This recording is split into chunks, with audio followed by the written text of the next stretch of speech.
Spanish Prime Minister Mariano Rajoy says he won't rule out using constitutional powers to remove Catalonia's autonomous status. His remarks came as thousands rally in Barcelona and Madrid calling for talks to defuse the crisis. While Catalan leader Carles Puigdemont has said he is open to mediation, Prime Minister Mariano Rajoy insists the region gives up the independence push.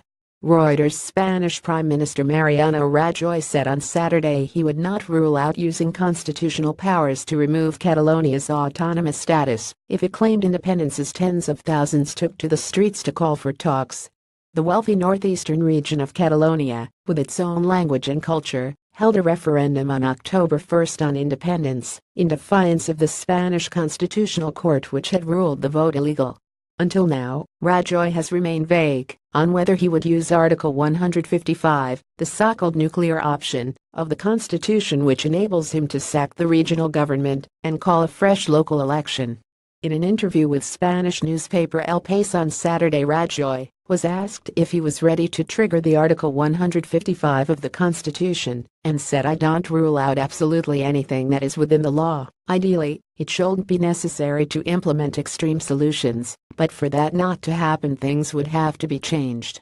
Thousands of people gathered in Madrid and Barcelona on Saturday as Catalonia prepared to declare independence, many dressed in white and calling for talks to defuse Spain's worst political crisis for decades. The wealthy northeastern region of Catalonia, with its own language and culture, has long claimed to be distinct from the rest of the country, and on Sunday, held a referendum on leaving Spain, a vote the Constitutional Court had banned. The Catalan authorities say that a majority of those who voted in support of a split from Spain, something Madrid says is illegal under the country's 1978 constitution.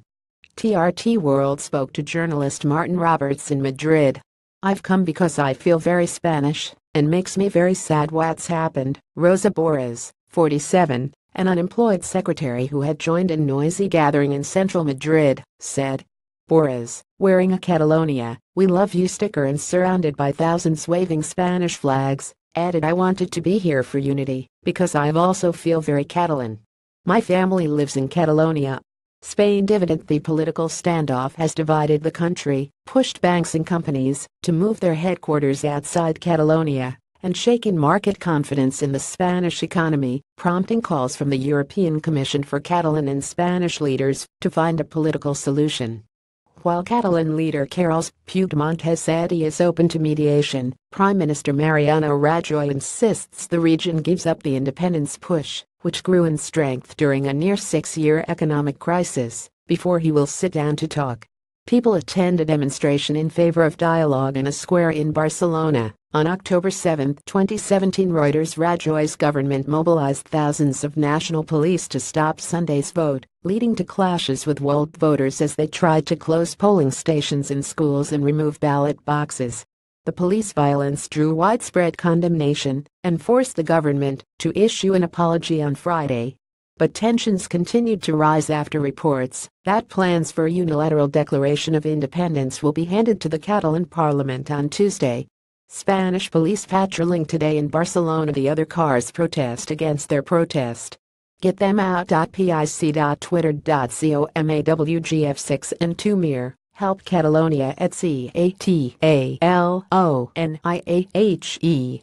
To October 2, 2017. Negative impact on economy. The crisis has also caused disquiet among Spain's European Union partners, and German Chancellor Angela Merkel has discussed it with European Commission President Jean-Claude Juncker, an EU official said. Concern is growing in EU capitals about the negative impact of the crisis on the Spanish economy, the fourth largest in the Eurozone, and on possible spillovers to other economies. European finance ministers, gathering in Brussels on Monday and Tuesday for a regular meeting, could discuss the issue, although it is not formally on the agenda, EU officials said. Some EU states are worried that talk of Catalan independence could fuel secessionist feelings in other parts of Europe. Source: World and agencies.